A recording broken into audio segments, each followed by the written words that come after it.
Hey everyone, this is Andrew, LuckyVitamin's Category Manager of Sports Nutrition. It's great to have so many people joining us today for the LuckyVitamin webinar, presented by Kim McDevitt. Thank you all very much. A runner, cooking enthusiast, plant-focused flexitarian, and national educator for Vega, Kim McDevitt has passionately built her career in nutrition. Noticing that her running performances were closely tied to what she was eating, Kim decided to study nutrition and pursue advanced degrees in dietetics and public health to better understand the power of food in performance. Today, Kim specializes in sports nutrition to enhance athletic performance and focuses on realistic and approachable ways for improving health through educated dietary choices within an active lifestyle. You can follow Kim on social at FoodieRunnerGirl. Before I turn things over, just a few quick reminders. This webinar is being recorded and will be emailed to you after its conclusion. If you have any questions during today's webinar, please enter them into the question box on your screen. At the end of the webinar, we will try to answer as many as possible. The promotional code will be given at the end of the presentation and will be available for 72 hours. Thank you all again, and I'm going to turn this over to Kim.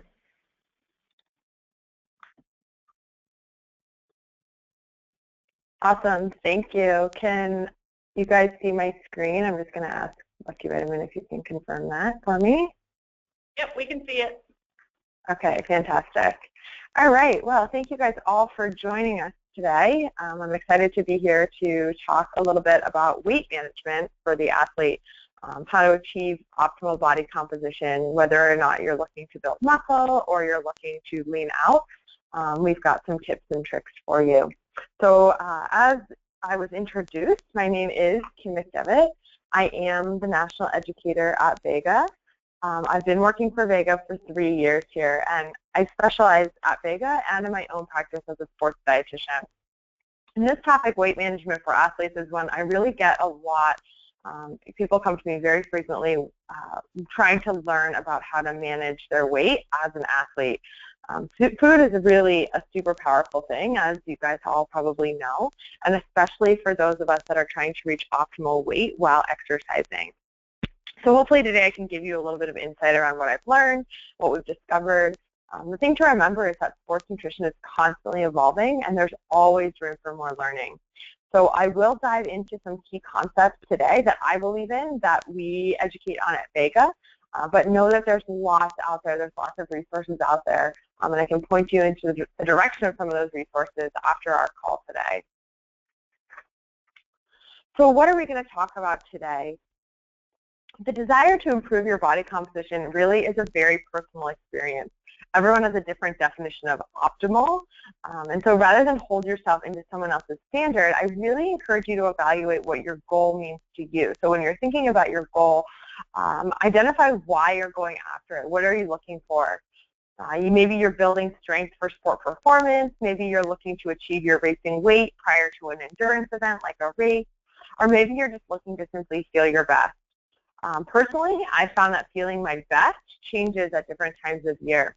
So what I mean by that is I typically run more road and trail races in the spring and fall, and so naturally these tend to be where I'm at my leanest. But I like to diversify my training. I don't run like that all year long. So in the summer and winter, oftentimes I consider that more of a building phase, and that's where I ideally gain a bit more muscle tone during those times. Personally, when I track my weight, it's usually month to month. Again, this is a very personal choice on how often, how frequently you want to be tracking that.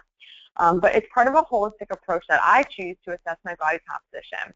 I really encourage you to use a variety of measurements. So thinking about things like simply how your clothes fit from day to day is a really good measure of where you are, and can help you not get so obsessive over a number on the scale. Thinking about how fluid your body moves, with how much ease you're moving, how your energy is during the day, what's your stamina like, and those are ways you can evaluate also your progress. You could consider getting a comprehensive body scan or measuring your body fat. That would be much more dialed in tracking. Again, it's up to your personal preference. So like I said, today I've broken up our chat into 2 sections. So we'll first talk about building muscle, which is possible while eating a plant-based diet. I think that's a huge misconception that we'll try and myth bust. And then we'll talk about leaning out and some tips on how to lean out if you're looking to do that. So why add plant-based foods? So as an athlete, there are really markers that show the benefits of adding plant-based foods to the diet. Plant-based foods in general are nutrient dense. So what I mean when I say that is that you get more nutrients per calorie than any other food out there that's processed. So we're seeing more and more positive studies showing the association between a plant-based diet and positive health outcomes. Vegetarians are appearing and are being reported to having lower low-density lipoprotein cholesterol levels. They've got lower blood pressure, and they've got lower rates of hypertension and type 2 diabetes than non-vegetarians. So those are all really significant things that we're seeing in terms of health awareness and promoting good health in a vegetarian diet. The results of evidence-based reviews show that a vegetarian diet is associated with a lower risk of death from heart disease as well. So all important elements. Typically, a vegetarian tends to have lower body mass index as well. Features of a vegetarian diet that may reduce the risk of chronic disease include things like higher intake of fruit, of vegetables, of whole grains. You're focusing on nuts, on fiber. You're getting more phytochemicals typically. Those are nutrients that come from the fruits and vegetables. And like I said, athletes can feel those benefits as well. It's the phytochemicals, the fiber, and the nutrients that are to thank for reducing things like inflammation in the body that help to repair muscle better and lend to overall body composition that's more preferred. So you're going to have increased energy from that as well. So this is a food pyramid. We call it Vega, a little bit out of date considering now we've gone to the My Plate. But if you remember back to the food pyramid, this is sort of what this was based off of. As I just said, nutrient-dense whole foods really are the foundation for a thriving body, and that's for the athlete and the non-athlete alike. And I should preface this by saying that if you go to the gym 4 times a week, or maybe you're doing SoulCycle classes and some bar classes, or you're doing CrossFit, you absolutely can consider yourself an athlete. You don't have to have elite status. You don't have to be one of these people that runs 70 miles a week to consider yourself an athlete. So this pyramid is really what we recommend for you to strive to replicate in your grocery basket, in your refrigerator, on your plate. And the idea really being that the base of your plate is that bottom part of the pyramid, those fibrous vegetables. And then as you go up the pyramid, your serving size or your portion is reduced. But there is a place on your plate for all of these elements. As athletes, one of the things we're really looking at is to support inflammation. So when we exercise, we induce hormones that cause inflammation in the body.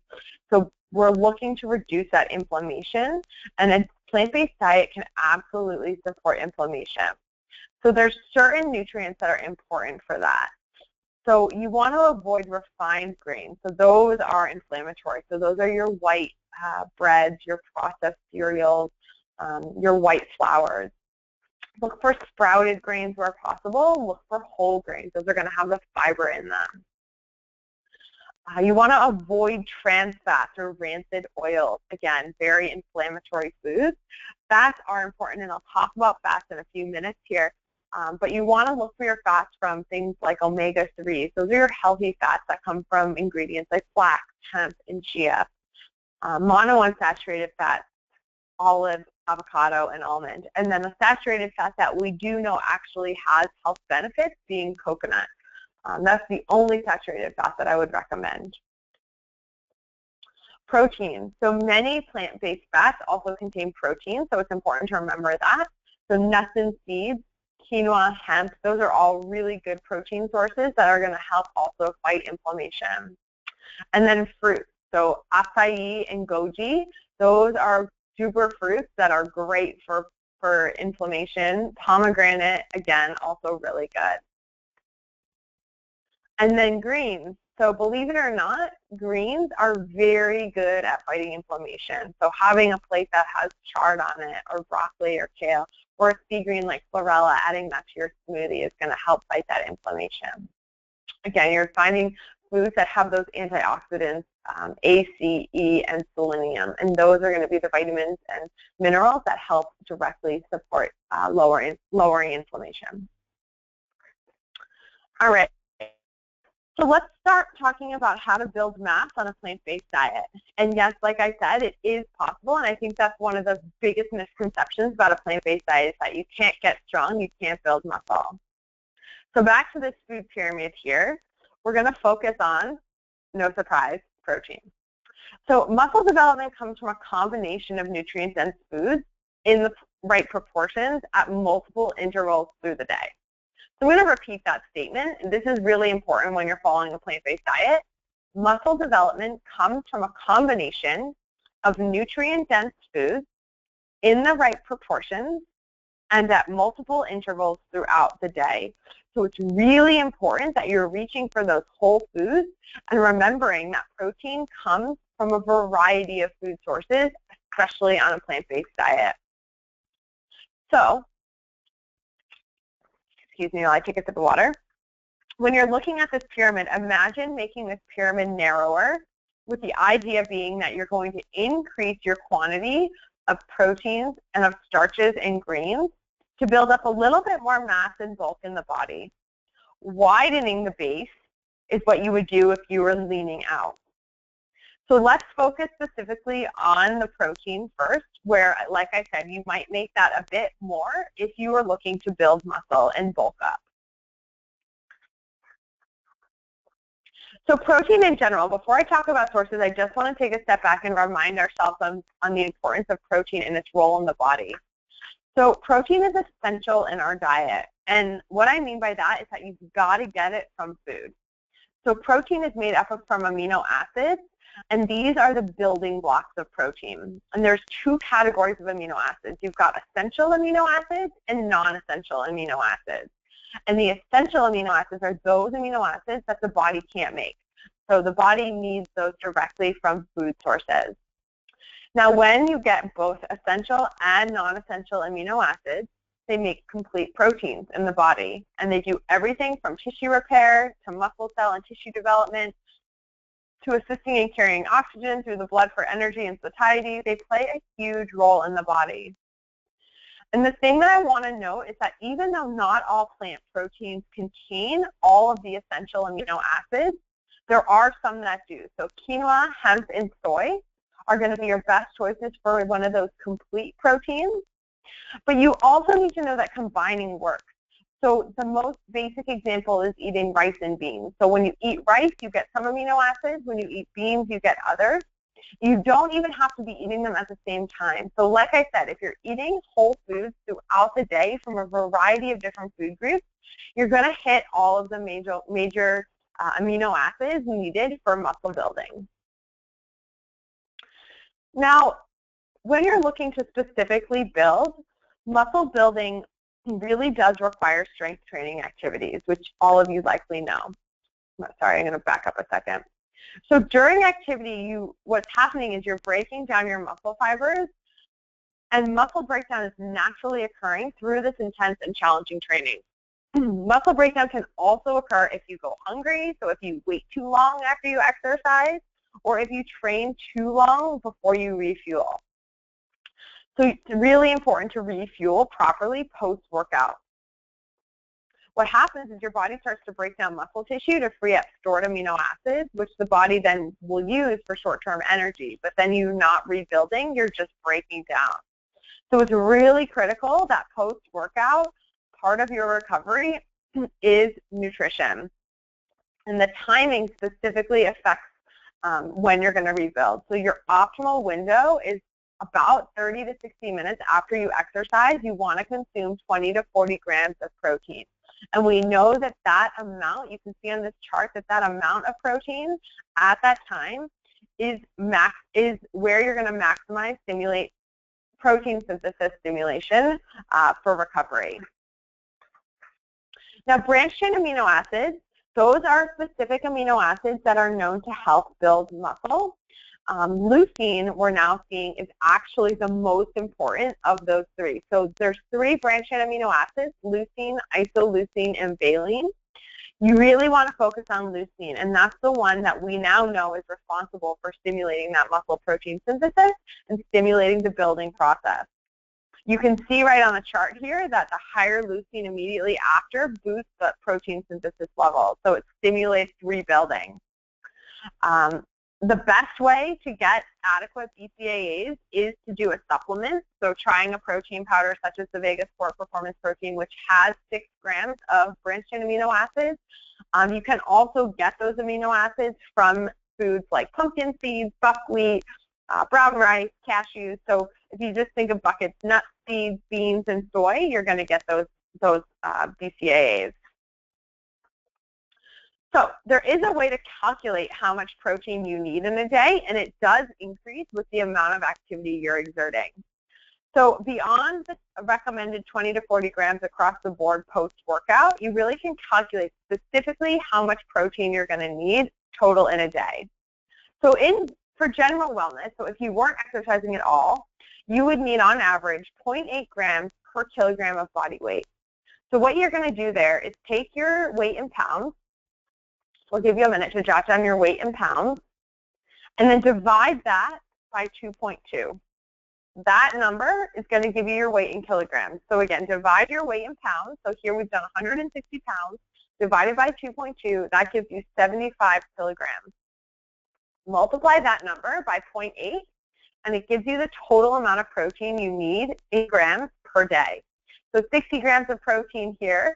Divide that by, say, 3 meals. You need 20 grams of protein at each meal. Now, if you are, let's say you're strength training, you're looking to build muscle, your protein requirement is significantly higher than that 0.8. In fact, you can see that it's almost doubled. It has doubled, 1.6, 1.7 grams per kilogram of body weight. So you don't have to be regimented about this. You don't have to be recording your protein intake, but it is a nice thing to just sort of have in the back of your mind. If you are logging food, it is a way to kind of track how much protein you're getting, ensuring that you're getting enough protein. And it's a nice just number to have in the back of your mind. Notice that if you're an endurance athlete, so if you're a runner, you're not needing quite as much protein, but you still need a significant amount. So again, for the sake of time, I'm going to move past this, but calculating your needs, like I said, it's your weight in pounds divided by 2.2, and then multiplying that by either 0.8 for maintenance, 1.2 for endurance training, or 1.6 for strength training. So now that you know your number, it can help you plan out your macro intake. The ideal way to get that number, however, is to just consume proteins throughout the day. To be successful is also planning involved. So prepping your snacks and meals, especially if you're away from home, you're at the office for an extended period during the day, ideally try to build your meals with that pyramid in mind, but focusing on protein in all of your meals. So something like combining a whole grain such as quinoa that has a significant amount of protein, plus some hemp seeds and a whole fat such as avocado, that's going to be a great protein-rich meal for you to have for lunch. Add some greens in there, you've got a nice satisfying meal. The biggest thing to think about and to remind yourself of when you're consuming protein on a plant-based diet is that it does come from a variety of sources. So here's just an idea to give you a sense. Okay, so what does 20 grams, what does 25 grams of complete protein look like on a plate? So 1 cup of cooked quinoa, 1 cup of broccoli, 1 cup of chickpeas, really, really simple meal, 25 grams of protein. For breakfast, half a cup of oatmeal, 2 tablespoons of, we say peanut butter, you could do almond butter here, 1 cup of milk, I might even trade out that soy for hemp milk, and then 1/4 of a cup of dried fruit, 26 grams of protein. So it's not hard to get the protein. Oh, what just happened? Sorry about that, you guys. All right, so here's a little glimpse at where you're going to get protein-rich sources from on a plant-based diet. So you can see things like peas, yellow peas, split peas, green peas, really nutrient dense, high in protein. Hemp seeds, chia seeds, flax seeds, legumes, lentils, beans, all really, really rich in protein. And then don't overlook things like spinach or broccoli. So when you think about your meal or your salad, I don't think many of us look at things like the green vegetable on the plate and say, that's adding to our protein source. But it absolutely is. It can be counted. In the United States, we have this obsession with protein, and we feel like we're never getting enough. And the truth of the matter is you're getting probably more than enough without even trying. If you tracked your protein intake in a day, I think you'd be surprised with how much protein you actually are hitting in a day. Now, to really make those gains, so if you are feeling like, okay, well, I've hit the protein number that is recommended for me, you're going to want to add that protein shake post-workout, and that's going to help, again, build that muscle quicker and more efficiently. All right, now let's move on to weight management. So protein, absolutely applicable to weight management, but there are some other things that you can consider as well. I think that as an athlete, managing weight can almost be harder than the non-athlete. Your hunger levels are increased, your goals are really micro-focused, and it can all be a lot to manage. It's also really easy to convince yourself that you can run off or work off a bad diet, which is absolutely not true, and likely it's going to leave you more frustrated and produce less productive workouts in the long run. So if you're seeking your racing weight, if you're trying to improve your strength to weight ratio, what I mean by that is you're looking to get lean muscle mass in comparison to body fat for greater athletic efficiency, or maybe you're just simply looking to improve your body composition by leaning out, whether that's inches, pounds, or whatever your preferred measurement is, the following tips I speak to for the rest of the talk is going to be for you. So just a little bit of research here. I think that this is great to see. Obesity is associated with many chronic diseases, including hypertension, diabetes, cardiovascular disease, certain types of cancer, and I mentioned that weight management is tends to be easier and more effective on a plant-based diet. We're seeing that those people who follow a plant-based diet tend to have a lower body weight and a lower body mass index. So back to our lovely pyramid again.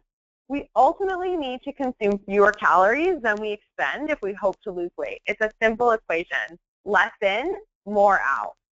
So it's easy to consume more nutrients and fewer calories when you look at plant-based foods.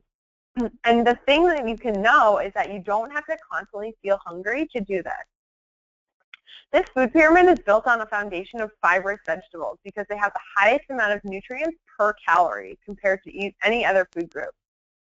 So when you're trying to lean out, stretch that base, this fibrous vegetable base, even wider so that there's even more emphasis on the veggies compared to the starches and grains. This is not only going to help you crowd out cravings, so crowd out those sugar cravings, but it's also going to help you emphasize carbohydrates coming from fiber-rich plants that have typically a high water content versus something like a starchy carbohydrate in the form of a grain.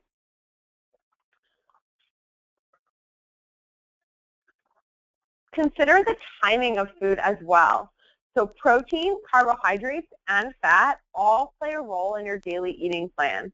But when you eat each of these ones will be the difference between holding onto unwanted weight or boosting that loss. So reach for carbohydrates, those good quality whole grains like oats and fruits in higher quantities in the beginning of the day and immediately before and after your workout. So your body wants carbohydrates when you first wake up. Your glycogen stores are at only about 50%. Your brain uses carbohydrates for immediate energy. And hormonally, your body is primed to use those carbohydrates more efficiently in the beginning of the day. So try a carbohydrate-rich breakfast, such as a bowl of rolled oats with a banana. That's a great breakfast for before a run or just to start off your day. I might consider adding in some hemp seeds there or some nuts or nut butter for fat just to keep you more satisfied and keep it lasting a bit longer. After your workout and as your day progresses, focus more on protein. So you do need a little bit of carbohydrate after your workout to replenish those lost glycogen stores, but your main priority really should be more protein. So I love to recommend a post-workout smoothie for people. It's really satisfying. Do something very simple like a cup of strawberries, a scoop of protein powder, and a handful of spinach. It's satisfying, it's cold, it helps quench your thirst, and you're going to get that protein boost, so you're going to stay full and not make bad decisions further down the road. So I think one of the things that we can all identify with and is really easy to do when we're trying to lean out is to fall into that pleasure trap. So as I said, our brains like carbohydrates. They make us feel good. And if we let ourselves get too hungry or we let our blood sugars dip, which I find we tend to do easily when we say, oh, I just worked out, I don't want to erase all those consequences, so I'm not going to eat, or I'm going to try and eat less. And then we end up compromising and eating more and overcompensating at the end. Your brain says, help, I'm tired, I'm low on energy, and suddenly we reach anything and everything in sight.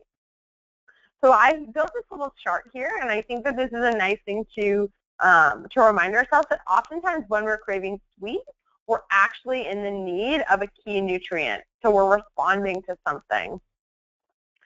So a lot of times if you are stressed, if you're feeling really unsatisfied, you're missing magnesium. So magnesium is one of those electrolytes that we lose, that we burn when we sweat.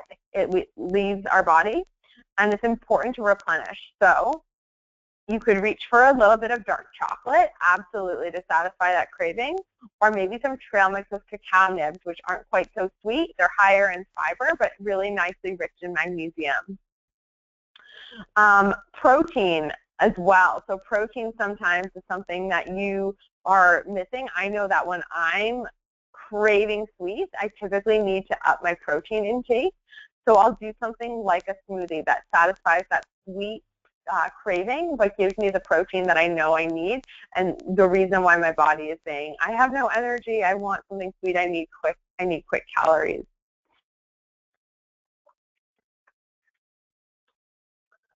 So mindfulness is also really key when you're trying to lean out.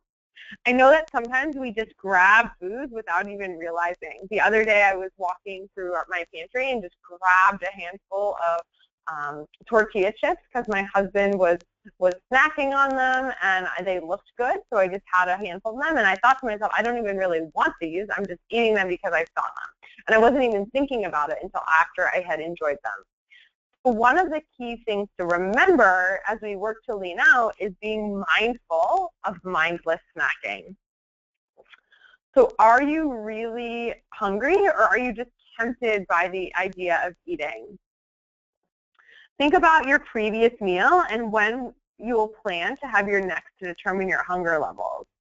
So remember to reach for things like water in between as well, and that's going to be really important. And then if you are in fact hungry, choose your snacks wisely. So I like to pre-plan snacks and have healthy options waiting so that I don't do things like run quickly into the gas station to pay for my gas and pick up a bar that I might typically not want to be eating. I'd rather have an apple and some raw almonds, but I hadn't planned ahead. So it's really important to plan ahead for these things.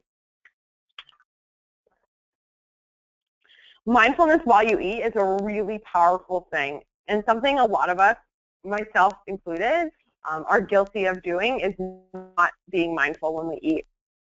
So how often are you eating any of your meals in front of a computer, in front of the TV? I actually just did that for my lunch just now, and it's proven that what we eat in front of a screen, we typically have more calories than people who eat mindfully at a table with their family away from distractions such as TV and screens.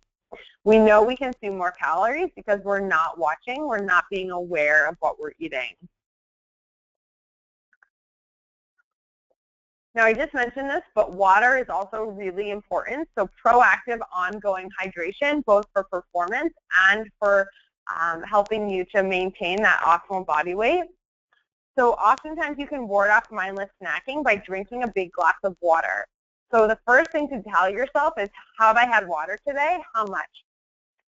It can be really easy, excuse me, to mistake thirst for hunger, especially after we exercise. And hydration is really critical, excuse me, to a healthy, feel-good, functioning body. It's going to help you maintain good portion control in your eating as well. Electrolytes and water are really important to be drinking all day long. As athletes, we're also sweating daily and we're losing electrolytes. Just a reminder, electrolytes are those chemicals that form electrically charged particles known as ions in our body. And these ions carry the electrical energy necessary for a lot of functions, including muscle contractions and nerve function. So I like to have a little electrolyte pack that I add to my water. I find that having that added flavor to my water makes me far more likely to drink a glass of water faster, and that's actually been proven. Today you can get really good, clean electrolytes from different brands and just throw them in your purse or in your desk and just add them to a water bottle. It's important that you look for ones that don't have any added sugars to them and are natural. So Vega's electrolyte hydrator is one that's 0 calories and it's just pure electrolytes. That's something you can be drinking all day long. So straws is another trick that I have for drinking a lot of water. So I know it seems silly, but typically when you drink out of a straw, you're more likely to take down more ounces than you would if you were just sipping. So just stick a straw in your water bottle, or again, keep one in your desk and see if that works for you. So infusing flavor, as I mentioned with the electrolyte pack, so fruits and herbs will do the same thing. So you can have a water bottle and put some mint in it, or cucumber, or strawberries. And fizzy water is also an option.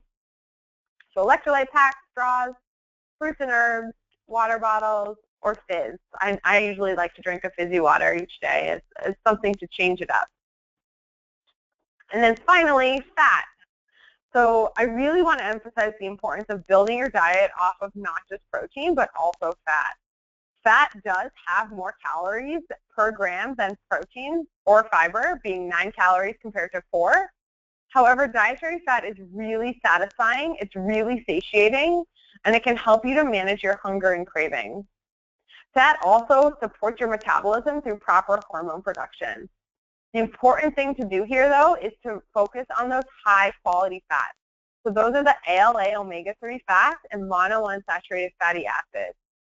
So omega-3s, those play a key role in electrical activities and mechanical functions in your heart. And research on omega-3s is showing that they also contribute to decreasing inflammation, normal skin function and appearance, and brain development. We do not get enough omega-3s in this typical standard American diet, so having an omega-3 supplement or making sure that you're eating foods that have healthy omegas is going to be important. Lastly, vitamins A, D, E, and K are fat soluble, meaning you need fat in order to absorb them. So foods that I recommend that you consume daily are coconut. So coconut is a saturated fat, like I said, but it's thermogenic. It's used in the liver. It's typically never stored. So coconut, coconut oil, coconut meat, really great. Nuts and seeds and nuts and seed butters, again, great. Avoid buying any sort of nut butter that has added sugar in it. I typically like to buy raw nuts and raw seeds, and then you can toast them if you're looking for a little bit more crunch. Avocados are classified as a monounsaturated fat. Avocados are amazing. They're satisfying. Beyond fat, they provide athletes with essential nutrients, including vitamin E and potassium. They promote nutrient absorption with the vitamins when you pair them. And I really recommend having half to one avocado per day. You can have your avocados and throw them in the freezer. Swap out your banana for an avocado in a smoothie. That's a great option. So just a little recap. Weight management on a plant-based diet, so maintaining balanced blood sugar, so reaching for protein, fiber, and fat. crowding out cravings, so focusing on those nutrient-dense whole foods, practicing portion control, so mindful eating, especially when you're thinking about starches, recalibrating your taste buds, so this is a good one. So you can spend a few days cutting out all sugars and then slowly adding back in something like fruit. This is going to allow you to not crave as sweet anymore. And then eating mindfully, as we talked about. And then finally, to be successful at leaning out while training, it is important to reach for those nutrient-dense foods, but it's okay to let yourself cheat too. Savor your sweet. There's really nothing wrong with allowing yourself a treat every now and again. But just try to get out of the mindset of treats being a reward after every hard workout, and don't let yourself really derail your efforts by saying, "Oh, I deserve a treat today." So you'll have to do it based on what you can do. Some people can have cheat days or treat days. Other people like to go all in.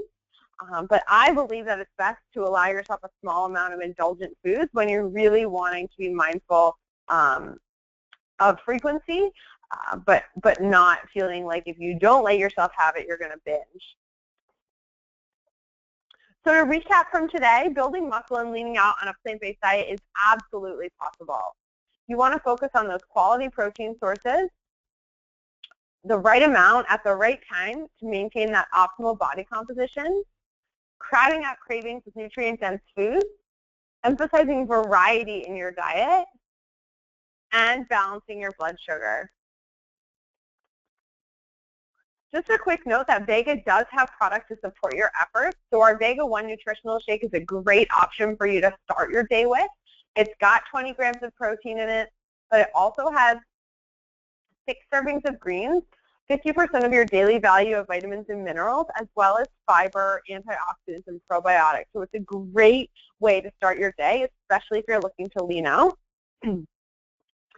The Vega Sport Performance Protein is what I would really recommend if you're looking to build muscle. This is great and ideal for after a workout. It's got 30 grams of protein, 6 grams added of branched-chain amino acids and glutamine, as well as ingredients to support inflammation, so tart cherry, turmeric, and probiotics. And as was mentioned, we're going to give you guys a code so you can go onto the LuckyVitamin site and give a try to any of these products. And finally, we're here to help you. We're your resource. So if you're looking to start a plant-based diet, if you're looking for more information on how to gain muscle, on how to be an endurance athlete on a plant-based diet, come to the Vega website. We've got menu plans specific for athletes, specific for people looking to lean out. We've got blogs, we've got recipes. It's a really great inspiration area. You can join our newsletter and get information that myself and other dietitians write as well on various topics. And that's it. So I appreciate you guys giving me time, and I'm definitely open to questions. Thanks. That was a great presentation. We do have some questions for you.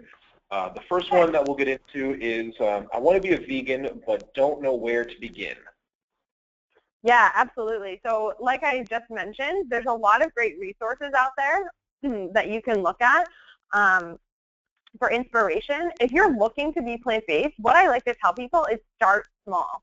So don't feel like you have to overcome this huge thing all of a sudden in one day. So what I mean is that start with one meal a day. So decide that, okay, for breakfast this week, I'm going to be exclusively plant-based. And then start to increase from there. So maybe you go from one meal a day to then one day a week, you're completely plant-based. You're finding inspiration on different websites, on the Vega Recipe Center. And then as you go to one day, maybe you decide, okay, I've got this down, I've got breakfast down, now I can do all of my lunches as well. I'm going to pack my lunches, or I found good plant-based options out there. And slowly but surely, you're going to find that you're adding more plants in, and the other things are going to just start to naturally fall off for you. Great, thank you. Another question, is eating protein before a workout a waste of protein? Should someone be waiting to consume protein until after the workout? That's a great question, and there are a lot of different schools of thought on protein before a workout or after. I typically recommend that you focus more on a carbohydrate before a workout. If you're looking to build muscle and you're strength training, there can be some advantages to having that protein shake before a workout. But what I would really recommend is that you do a mix of protein and some carbohydrate, and then focus more on your protein post-workout, because really the point of the protein post-workout is to help rebuild more efficiently the muscle that you've broken down. You're not going to be rebuilding muscle as you're breaking it down. It's not going to happen at the same time. Your body can't do both of those things. So it would be more efficient just to wait and have that really rich high protein shake right after your workout. Okay, thank you. Got a couple more questions. The next one is plant-based foods can cause some digestive issues in some people. Do you have any advice for that? Absolutely. So one of the things that I recommend, so a lot of times people find that they have digestive issues just because there's so much more fiber in a plant-based diet. So if you're finding like you're feeling more bloated, gassy, indigestion, try having vegetables that are cooked. So that will break down the fibers and be a bit more easy to digest. You could also blend up your fruits into a smoothie, or add a digestive enzyme at a meal. So digestive enzymes are something that we typically are born with, but we start to deplete from chronic stress. You can absolutely buy digestive enzymes as a supplement and take it before a meal and see if that helps. A lot of times that will help someone as well. Great, thanks. And we've got one last question. What is the most bioavailable plant-sourced protein? Is it whole food, is supplement, a plant blend kind of product? So bioavailability is the rate of absorption in the body, and it changes from person to person. So absorption is a tough thing to talk about when we talk about plant-based options, just because of everybody's gut is different, everybody's absorption rate is different. I would recommend, I always say that something that you're drinking is more easily assimilated into the body than a whole food. So when it comes to protein, if you wanted to do a protein powder, that would be a good option. And the reason being is that it's already broken down into more individual amino acids. So you're taking an additional step out of the body, needing to break down the protein into those individual amino acids before your body can absorb them. Great. I think we're going to wrap this up now. Thank you again all for attending, and thank you, Kim, for all the information. If you've not already done, absolutely. If you haven't done so, please register for our upcoming webinars. For more info, please visit LuckyVitamin.com and search keyword webinar. Please see the screen for an exclusive promo code. Reminder that this code is active now and will be active for the next 72 hours.